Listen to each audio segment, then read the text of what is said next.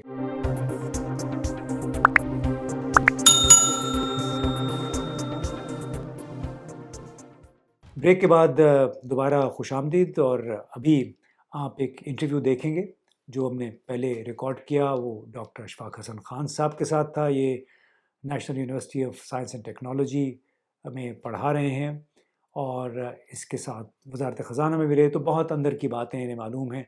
تو ان سے بنیادی سوال ہم یہ پوچھیں گے، انٹرویو کا آغاز جو ہم کر رہے ہیں، یہ کہ پاکستان میں حکومت کاری، پاکستان میں جو گورننس کے مسائل ہیں وہ بہتر کیوں نہیں ہو رہے ہیں. باتیں سب کرتے ہیں کہ گورننس بری گورننس، لیکن یہ ہو نہیں رہی ہے. آخر اس کی بنیادی وجہ کیا ہے؟ بہت ہر جگہ پہ آپ دیکھیں گے کہ یہ باتیں ہوتی ہے گڈ گورننس، ہر شخص بولے گا گڈ گورننس، اور یہ باتوں تک ہی ہے، اس سے آگے ہم نہیں بڑھتے. محسوس سب کرتے ہیں لیکن آگے کوئی بڑھنا نہیں چاہتا. اس کو میں بہت پبلک کی زبان میں اگر میں سمجھاؤں کہ اگر آپ ایک گھر میں رہ رہے ہیں، میاں بیوی یا 2-3 بچے، چھوٹی سی فیملی ہوتی ہے، آپ اس فیملی کو، اس ہاؤس کو بڑے اچھے طریقے سے گورن کرتے ہیں. لیکن جہاں 15-20 بچے لوگ اس گھر میں آ جائیں اور گھر اتنا ہی بڑا ہے تو گورننس نہیں ہوگی اس گھر میں، لڑائی جھگڑے ہوتے رہیں گے وہاں پر. بالکل اسی طریقے سے ہے ملک کا کہ 1972 میں جب یہ موجودہ پاکستان، پہلے ویسٹ پاکستان تھا، جب یہ پاکستان بن گیا تو جو پہلا سینسس ہوا ہمارے یہاں پر 1972 کا، تو 4 صوبے تھے ہمارے پاس میں. 1 یونٹ کو ختم کر کے ہم نے 4 صوبے بنا دیے تھے. ٹھیک ہے، اور سینسس کے رزلٹ کے مطابق اس وقت 65.3 ملین یعنی 6.5 کروڑ لوگ پاکستان میں رہتے تھے. اس 6.5 کروڑ میں اگر آپ دیکھیں 4 صوبے میں، پنجاب میں کوئی 38 ملین تھے، اور پنجاب کا جو شیئر تھا وہ تقریباً 58% تھا آبادی میں. اسی طریقے سے سندھ میں تقریباً 14 ملین کی آبادی تھی اور 22% شیئر سندھ کا تھا. KPK میں تقریباً 11 ملین کی آبادی تھی اور 17% ان کا شیئر تھا.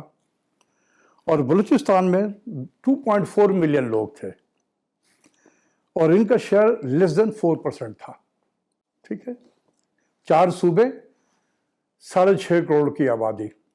53 سال کے بعد وہی 4 صوبے اور 24 کروڑ سے زیادہ کی آبادی اکارڈنگ ٹو 2023 سینسس. 4 گنا آبادی تقریباً بڑھ 4 چکی ہے. گنا. پلاٹ وہی ہے. پلاٹ وہی ہے, 4 گنا آبادی بڑھ گئی ہے. ٹھیک ہے, تو آپ بتائیں کہ کیا وہ ملک چل سکتا ہے, وہ نظام؟ اسی لیے پاکستان ہیز بیکم انگورنیبل کنٹری. اچھا, یہ جب بات کرتے ہیں تو لوگ بڑے بعض اوقات ناراض بھی ہو جاتے ہیں. دیکھیں, یہ حقیقت ہمیں بتانا چاہے گا, وی ہیو بیکم انگورنیبل. اور میں یہی تو بتانا چاہتا ہوں کہ ہم کیوں انگورنیبل ہو گئے ہیں. جی, لوگ اس جاننا چاہتے ہیں, بنیادی وجوہات جاننا چاہتے ہیں. یہی ہے نا. اب آپ دیکھیں کہ 53 سال میں 72 سے لے کر 2023 میں جو سینسس ہوا ہمارا, یہ 53 سال کے سفر میں ہم تقریباً 4 گنا ہماری آبادی بڑھ گئی. صوبے وہی 4 ہیں, آبادی 4 گنا بڑھ گئی ہے. ٹھیک ہے, اب اس کی وجہ سے یہ ہوا کہ پنجاب کی جو 2023 کے سینسس کے مطابق 128 ملین آبادی ہے پنجاب کی. ٹھیک ہے, Punjab itself has become the 12th largest country in the world. اچھا, دنیا کا 12واں بڑا ملک ہے ہمارا. 12واں بڑا ملک ہے, اور ہمارے یہاں 1 یونٹ ہے وہ. ٹھیک ہے, پنجاب کی آبادی جاپان سے زیادہ ہے, فلپین سے زیادہ ہے, ایجپٹ, ویتنام, ایران, ترکی, Germany, UK, and I can go on and on. جبکہ جاپان پنجاب سے کم ہے, چھوٹا ہے آبادی میں, سائز میں بہت چھوٹا ہے, آبادی میں بھی کم اور ہے. وہاں پر پروونس کو وہ پریفیکٹس کہتے ہیں, پریفیکچر کہتے ہیں. پریفیکچرس ہیں, 47 ہیں, 47. فلپین 117 ملین کی آبادی ہے ایز کمپیئر ٹو 128 ان پنجاب, اور 81 صوبے ہیں. اچھا, 81 پروونس. پنجاب کی جو آبادی ہے نا, یہ تقریباً برابر ہے کمبائنڈ آبادی of Canada, Saudi Arabia, Malaysia, Netherlands and Greece. اس 5 ملکوں کو ملا لیں تو پنجاب کے برابر بنتا ہے. سندھ کی کیا صورتحال ہے؟ سندھ جو ہے اس وقت دنیا کا 26واں بڑا ملک ہے آبادی کے لحاظ سے. اچھا, 26th largest country in the world. ٹھیک ہے, سندھ کی آبادی ساؤتھ کوریا سے بڑی زیادہ ہے, اسپین سے زیادہ ہے, ارجنٹینا سے زیادہ ہے, کینیڈا سے زیادہ ہے, سعودی عرب سے زیادہ ہے, ملیشیا سے زیادہ ہے, اور I can go on and on. اب آپ سوچیں, اتنے بڑے بڑے یونٹ کو how can you govern sitting in one capital city? Karachi کی لے لے یا لاہور لے لے. کراچی کی آبادی دنیا میں 150 ملکوں سے زیادہ ہے. اچھا, صرف کراچی کی صرف آبادی. کراچی کے ایک شہر کی آبادی میں بتا رہا ہوں, دنیا کے 150 ملکوں سے زیادہ ہے. کراچی از بگر دین رومانیہ. اب ایک وہاں پر کیا گورننس ہو سکتی ہے, آپ خود سوچیں. ایک کراچی ایسے شہر میں جو اتنے بڑے بڑے ملکوں سے بھی سائز میں بڑا ہو. آپ تو سیاسی بلیسفیمی کی بات کر رہے ہیں, 2 گھرانے 2 صوبوں کو کنٹرول کر رہے ہیں. آپ جو باتیں کر رہے ہیں اس کا مطلب ہے کہ ان براہ راست جو نام ہے, الزام ہے, ان دونوں گھرانوں پہ آ رہے ہیں. میں کسی گھرانوں کے تو نہیں, میں تو ایک فیکٹس لوگوں کے, ان کی پاکستانی عوام راجدھانی کے ہے. سامنے ایک فیکٹس رکھ رہا ہوں, پاکستان کے عوام کے سامنے رکھ رہا ہوں, کیونکہ سوال ہوتا ہے کہ ملک میں گورننس کیسے نہیں بہتر ہو رہی ہے. آپ خود سوچیں, جب اتنے بڑے بڑے یونٹ ہوں گے, how can you run that unit? ٹھیک ہے, پھر آپ دیکھیں کہ اوور دی ایئرس ہماری سول بیوروکریسی کمزور ہوئی ہے.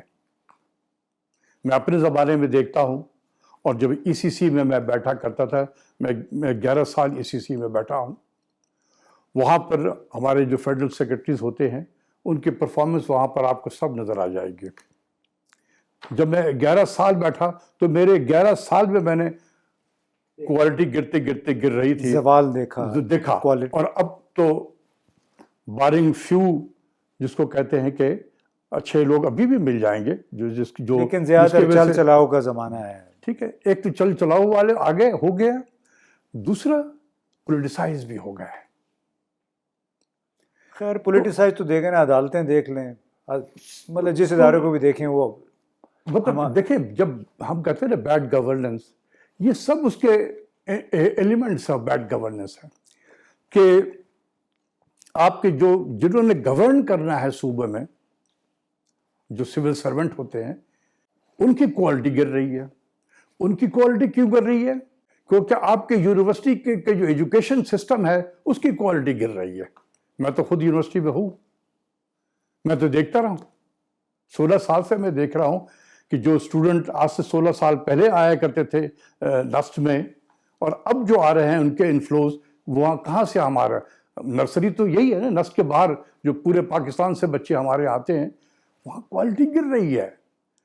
تو اب اسی گرتے ہوئے کوالٹی سے لڑکے گریجویٹ کر کے اور وہ سول سرونٹ میں بن رہے ہیں، اور ان کی جو ٹریننگ کا نظام ہے وہ بھی آرکائک ہے.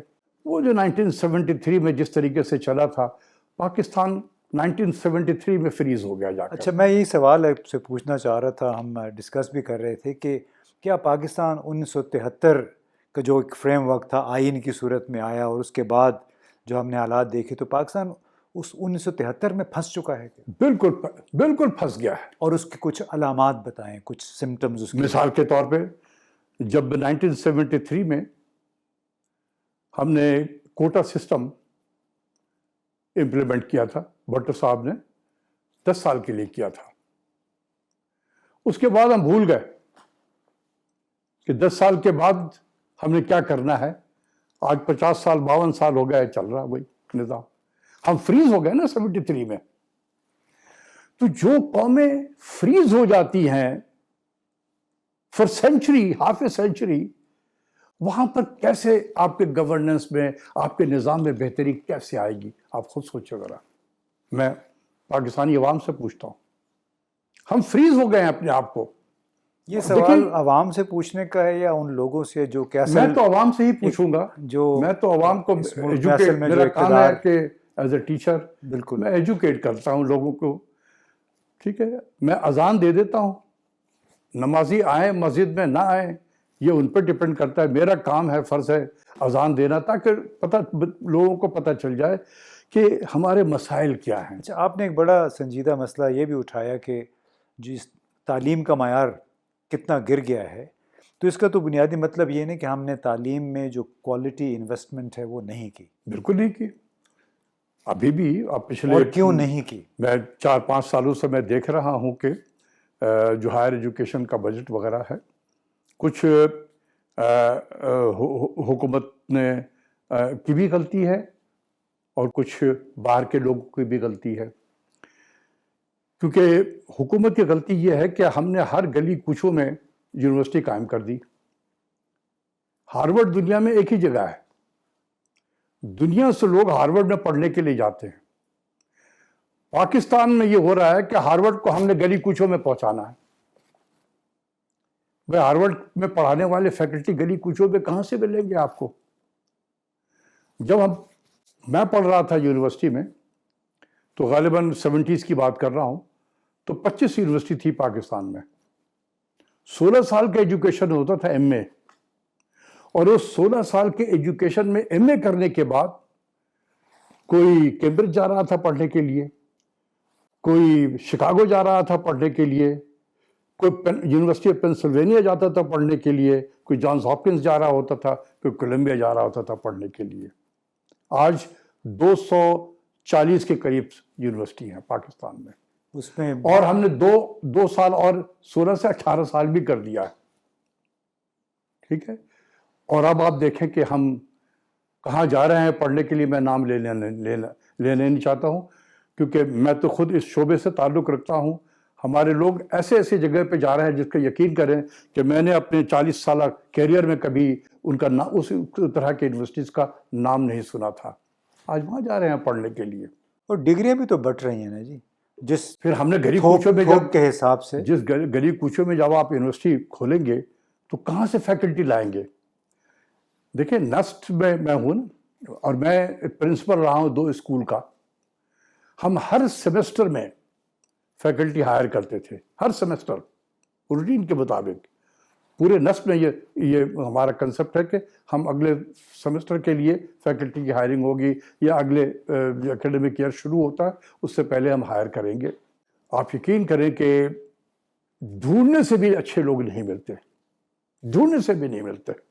اور اگر ہم 100 اپلیکیشن شارٹ لسٹ کر کے ہم لے کر آئیں، اور وہ کہاں سے آتے ہیں وہ میں نام نہیں لینا چاہتا ہوں،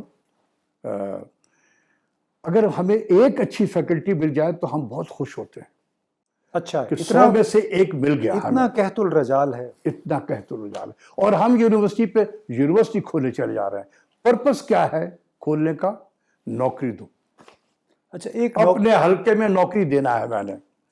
یہ پھر آپ کیا کہتے ہیں، یہ ایک اجتماعی ناکامی ہے یا جان بوجھ کے ان لوگوں نے جو کہ اس ملک میں اقتدار میں رہے ہیں جان بوجھ کے تعلیم میں سرمایہ کاری نہیں کی تاکہ ان کو چیلنج کرنے والے کوئی پیدا نہ ہو سکیں؟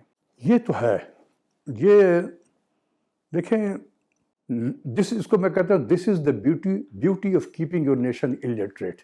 یعنی قوم کو جاہل یا ناخواندہ رکھنے کا سب سے خوبصورتی بات یہ ہے کہ آپ جو کچھ بھی کر ڈالیں گے نا عوام آپ کے قدموں میں رہے گی، آپ کے قدموں میں رہے گی. آپ کے رحم و کرم پہ رہے تو گی. اگر فرض کر لیں کہ میں اس لیگ کا کھلاڑی ہوں جو یہ کام کر رہا ہوں، میرے انٹرسٹ میں ہے کہ میں اپنے علاقے کے لوگوں کو ایجوکیٹ کروں، ان کو کوالٹی ایجوکیشن پہنچاؤں.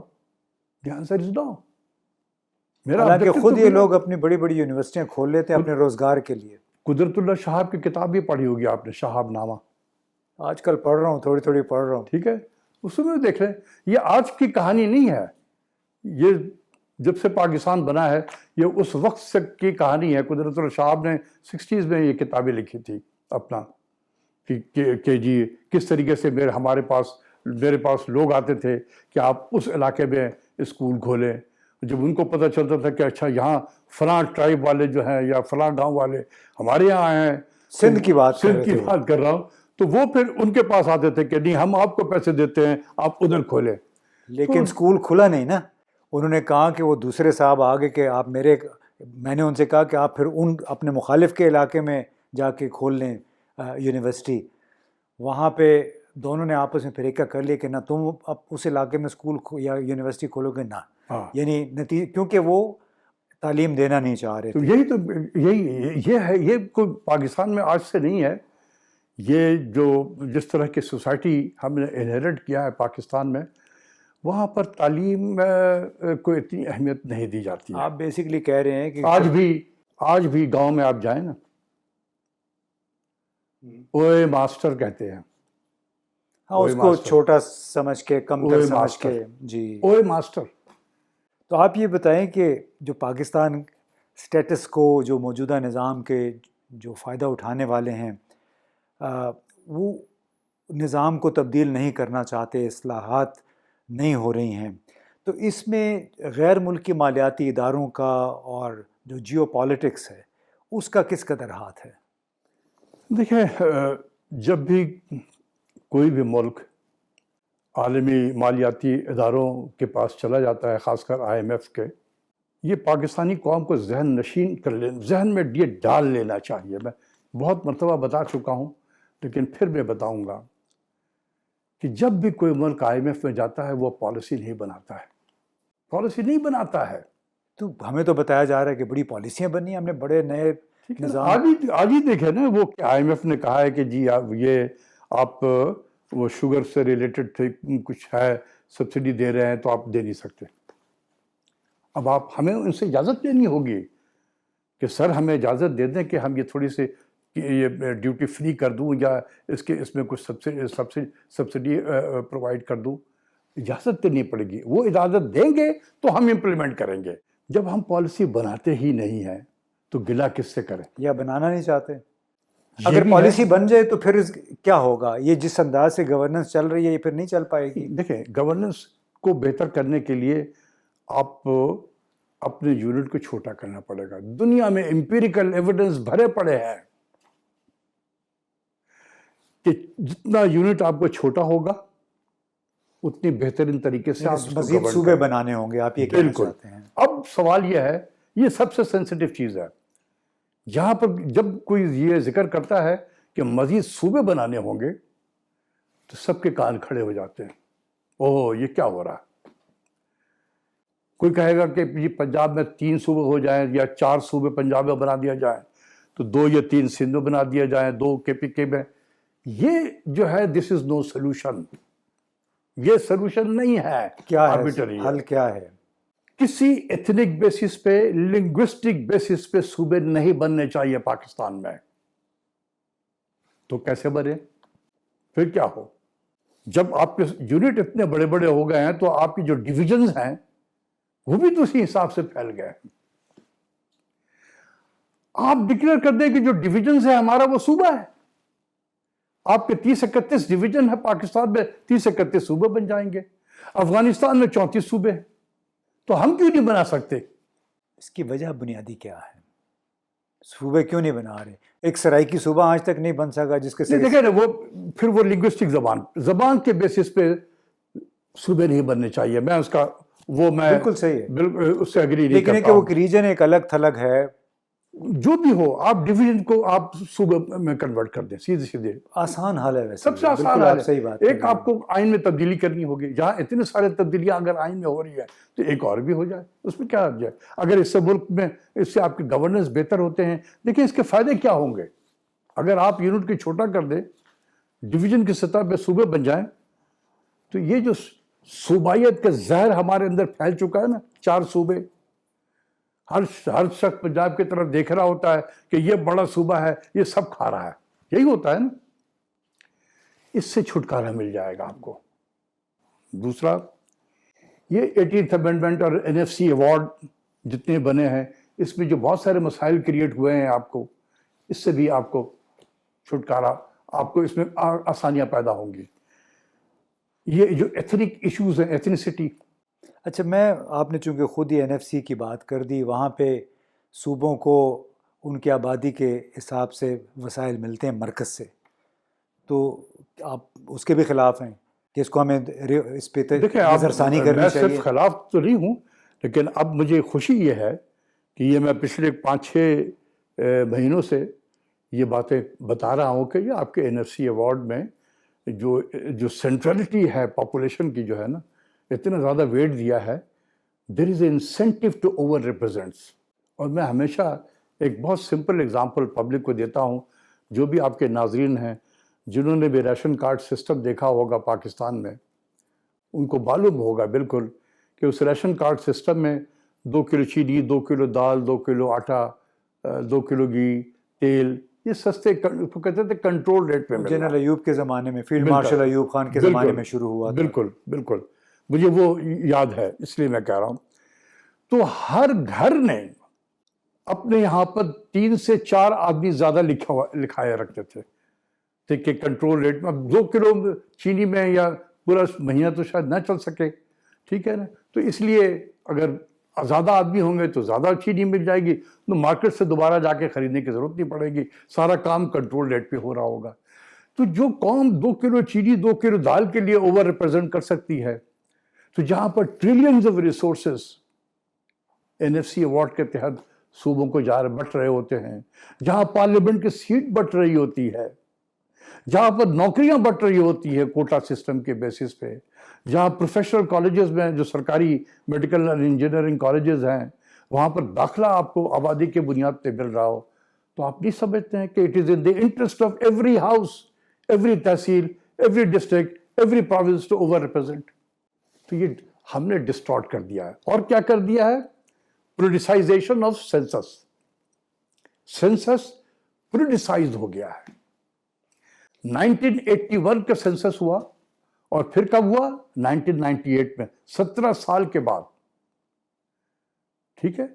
اس کے بعد 98 کے بعد پھر کب ہوا؟ 19 سال کے بعد 2017 میں، 2017 میں، اور وہ بھی ڈسپیوٹڈ تھا، اچھا خاصا متنازع تھا وہ۔ ٹھیک ہے نا۔ تو ہم نے بنا دیا نا اس طریقے سے کہ آپ جب پاپولیشن کو اتنا زیادہ امپورٹنس دیں گے ہر چیز کی ڈسٹریبیوشن میں، تو یہ تو ایک فطرت ہے, ایک کامن سینس ہے کہ پیپل ول اوور ریپرزینٹ. تو آپ نے NSC ایوارڈ بھی ڈسٹارٹ کر دیا, پولیٹیسائز کر دیا, سینسس کو بھی پولیٹیسائز کر دیا. دنیا میں بہت سارے ایسے ملک ہیں جہاں پر سینسس 20 سال 40 سال سے نہیں ہوئے ہیں, اور وہ سارے وہ ملک ہیں جہاں سول وار چل رہا ہے. یہ تو لبنان ہے. یہ تو بڑی خطرناک بات آپ کر رہے ہیں. آپ کو میرے کہ پاس جو ہمارے اس وقت اعداد و شمار ہیں, جس طرح عام آدمی, پاکستان کے عوام کی غالب اکثریت مہنگائی اور ٹیکسوں تلے جس طرح دبی ہوئی ہے, تو کیا ہم بھی اس طرف جا رہے ہیں کہ خدا نخواستہ یہاں بھی میرے کہنے کا خانہ مطلب جنگی ہے کہ شروع ہو سکتی ہے؟ ہمیں ڈی پولیٹیسائز کرنا ہے.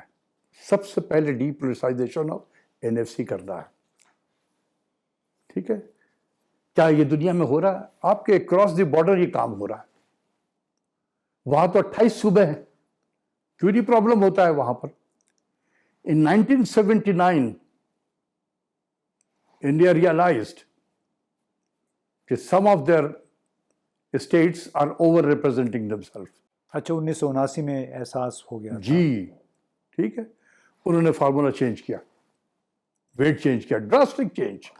75 to 100% ویٹ ہوتا تھا پاپولیشن کا, ایک جھٹکے میں 22.5 پہ لے آئے. اچھا, ٹھیک ہے, کیا کچھ قیامت ٹوٹ پڑی تھی انڈیا میں؟ نہیں تو ہمارے یہاں کیوں نہیں کر رہے لوگ؟ دیکھیں نا, یہ سب بتانے کی ضرورت ہے نا کہ بھائی دیکھو یہ ملک ہے, یہ ملک ہے تو یہ ہم سب ہیں. نہیں تو کس کو بتائیں گے؟ جو بھی حکمران ہے, حکمرانوں کو بتا رہا ہوں کہ حکمران اپنے حق میں تو جو ترامیم کرنی ہوتی ہیں فٹافٹ کر لیتے ہیں, لیکن اس معاملے کہنے پہ ان کو اگر آپ قاعدے سے سمجھائیں, اسٹیٹسٹکس کے ساتھ سمجھائیں, آپ سمجھا سکتے ہیں نا. لیکن میں تو آپ کو بتا رہا ہوں کہ میں نے 4 صوبوں پہ جا کے پریزنٹیشن دی ہے, including the chief minister of Sindh. He was the first person who invited me اپنے آفس میں. مراد علی شاہ. جی, اور میں نے تعریف بھی کی تھی, اور ان کو یہ ریئلائزیشن ہے جو میں کہہ رہا تھا. وہ کہتے ہیں کہ جی کتنا ہے یہ ڈیبیٹیبل ہو سکتا ہے. میں نے کہا سر میرے لیے یہی بڑی کامیابی ہے کہ آپ نے یہ ایکسیپٹ کیا کہ یہ ہے. باقی ڈیبیٹیبل چیزیں ہیں, میں اس پہ نہیں پڑھنا چاہتا ہوں. آپ کے ایزمپشن کے مطابق کچھ ہوگا, میرے ایزمپشن کے مطابق کچھ ہوگا, کسی اور کے ایزمپشن کے مطابق کچھ نمبر ہوگا. لیکن یہ جو نمبر ہے 241.5 ملین 2023 کے سینسس کے مطابق, یہ ہماری آبادی نہیں ہے, یہ میں نے کہا تھا. اور دیکھ اسی طریقے سے میں نے KPK میں جا کے بھی دیا, وہاں پر ان کے ممبر صوبائی اسمبلی کے ممبروں کو دیا. جب میں پریزنٹیشن دے رہا تھا تو مسکرا رہے تھے اس میں سے 2 لوگ. تو جب Q&A کی باری آئی تو انہوں نے بھی سوال کیا سب سے پہلے. تو میں نے کہا جی آپ بالکل پوچھیں, آپ تو سب سے پہلے, آپ مسکرا بھی رہے تھے. آپ کہتے ہیں جی جب آپ یہ سب باتیں بتا رہے تھے نا تو ہم آپس سے دو لوگ تھے نا, آپس سے بات کر رہے تھے کہ دیکھو انہوں نے ہمیں پکڑ لیا ہے, ہمارے نرس کو. اچھا, احساس ہے یعنی کہ ان کو. کہتے ہیں کہ آپ بالکل صحیح کہہ رہے ہیں, لیکن کہتا ہے کہ سر جب سب کر رہے ہیں تو ہم کیوں نہ کریں. اچھا, یہ الفاظ تھے, جب سب کر رہے ہیں تو ہم کیوں نہ کریں. اچھا, وہ ان کے سامنے پنجاب سندھ کی مثالیں ہوں گی. انہوں نے صرف یہ کہا کہ جب سب کر رہے ہیں تو ہم کیوں نہ کریں. ہاں, اس میں بہت ساری دیکھ رہے ہیں کون کون لوٹ رہا ہے. تو کہنے کا مطلب یہ ہے کہ ریئلائزیشن ہے. اور میں نے دیکھا کہ ہمارے جو احسن اقبال صاحب ہیں انہوں نے بھی کافی اسٹیٹمنٹ دیا ہے اس پہ کہ ہم اس کو ریویو کریں گے کہ پاپولیشن کے ویٹ جو ہے اس کی وجہ سے ڈسٹارٹ ہو رہا ہے پاپولیشن ہمارا. ہمارے فائنانس منسٹر نے بھی, اورنگزیب صاحب نے بھی بجٹ کے بعد پوسٹ بجٹ پریس کانفرنس وغیرہ میں بھی اس کا ذکر کیا ہے کہ ہم اس کو ریویو کریں گے. تو ریئلائزیشن تو ہو گئی ہے. میں یہ کہوں گا کہ میں نے 4 صوبوں میں جا کر جو یہ باتیں کی ہیں تو اس کی ریئلائزیشن ہوئی ہے. دیکھیں سمجھانے کا بھی طریقہ ہوتا ہے. اگر آپ ان کو سمجھائیں, اسٹیٹسٹکس کے مطابق سمجھائیں, یہ بتائیں کہ اس سے کیا نقصان ہو رہا ہے آپ کو, تو دیکھیں جتنے بھی سیاسی ہوں گے اگر پاکستانی ہیں نا تو کسی کونے میں بھی اگر وہ پاکستانی ہیں تو وہ اس بات کو پھر وہ دھیان دیں گے اس طرح. چلیے, تو بڑی اچھی بات ہے کہ ان سب کو احساس ہے, لیکن بلی کے گلے میں گھنٹی کون باندھے گا. آئی ایم شیور کہ اتنی ریئلائزیشن ہو گئی ہے کہ اب یہ پیچھے ہٹنا ذرا مشکل ہوگا. میں یہ نہیں کہتا ہوں کہ ون گو میں یہ سارا جو ہے پاپولیشن کو میں نے آلٹرنیٹیو فارمولا بھی دیا ہے، میں نے دیا ہے اس میں کہ صرف پاپولیشن کی نہیں ہونا چاہیے. دیکھیں پرپس کیا ہوتا ہے. اس فیڈرل گورنمنٹ ریسورسز اکٹھا کرتی ہے، لوگ صوبوں میں رہتے ہیں تو امبیلنسز ہیں نا. اور پھر ود ان صوبے کچھ بہت رچ صوبے ہیں جہاں پر ریسورسز بھی ہیں، کاروبار بھی ہے. کچھ ایسے ہیں جو کم رچ ہیں، کم کاروبار ہے، کچھ نہیں ہے کہیں پر. تو ان میں بھی امبیلنسز ہیں. تو ان کو کیسے ایڈریس کیا جائے؟ تو مین پرپس یہ ہے کہ جو سب سے امیر صوبہ ہے پر کیپٹا انکم کے حساب سے اور جو سب سے غریب صوبہ ہے اس میں گیپ ہے نا. اس گیپ کو کیسے آپ نے مینیمائز کرنا ہے، انکم گیپ کو ریڈیوس کیسے کرنا ہے. ٹھیک ہے. تو اگر آپ اس کو ویٹ دیں 30%، 35%، جتنا بھی ویٹ دے دیں کہ جی جو رچ صوبے سے جتنا ڈسٹینس پہ ہوگا ٹو دیٹ ایکسٹینٹ آپ کو اس جو شیئر ہے NFC ایوارڈ سے آپ کو ملے گا، تاکہ آپ نیکسٹ 5 ایئرز میں اس گیپ کو مزید منیمائز کیا جائے اور اگلے 5 سالوں میں یہ اور بھی منیمائز ہو جائے گا. تو آپ انکم گیپ کو ریڈیوس کریں تاکہ یہ صوبوں کے اندر میں جو ہیجانی کیفیت ہے یا ایک دوسرے سے کے خلاف نفرتیں ہیں اس میں بھی کمی آئے گی. جی جناب، آپ نے ڈاکٹر اشفاق حسن خان کا انٹرویو سنا پاکستان میں حکومت کاری گورننس کے مسائل کے حوالے سے، اور اس سے پہلے میں نے ایک احاطہ کیا تھا کہ پاکستان میں یہ معاشی تفاوت کتنی زیادہ ہے کہ ایک طرف کوئی 40-50 لاکھ کی تنخواہ لے رہا ہے تو دوسری طرف کسی کو 12 گھنٹے کی ڈیوٹی کے بعد بھی 40,000 روپے بھی نہیں ملتے ہیں. اور ڈاکٹر اشفاق حسن خان کا بنیادی طور پہ یہی کہنا تھا کہ جو اسٹیٹس کو، جس نظام کے وہ لوگ جو کہ اس نظام سے مستفید ہو رہے ہیں وہ بنیادی طور پہ اس کی تبدیلی نہیں چاہتے اور وہی اصلاحات کی بہتری کی راہ میں حائل ہیں. اگلے پروگرام تک کے لیے اجازت دیجیے. خدا حافظ.